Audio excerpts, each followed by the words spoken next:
Angithi nihlale nithi sihlala kuma-suburbs ama-fridge a-empty akunalutho kugunquza amanzi.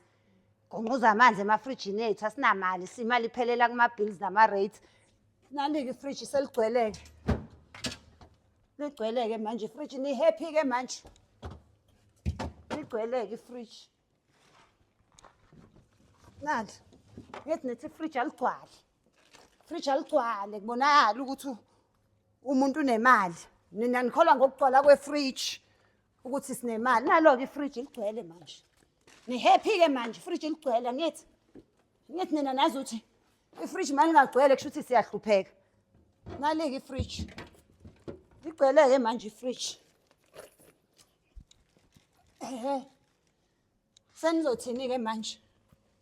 Nali ifriji ligcwele. Gcwele manje ifriji.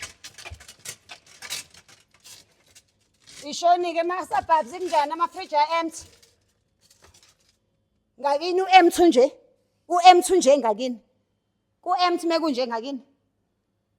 Kwasha kwacima ngazi kwasha kwacima. Ku-empty la. Wena mubuka amanzi agunquza la. Amanzi lawa. Ngakini amanzi lawa. Phinde-ke nisho lento yenu. Umuntu ugcwalisa ifriji lakhe ngento yakhe ayithandayo. Wena khohlwa ukuthi phela thina sibuye sidle out. Asikho isidingo sokuthi kugcwale amakhombo emafrijini ethu. Nali ifriji ligcwele. Ozoke kangitshela ukuthi angazi ifriji la kwami liginqika amanzi, ligunquza amanzi. Uzongichazela nali ligcwele.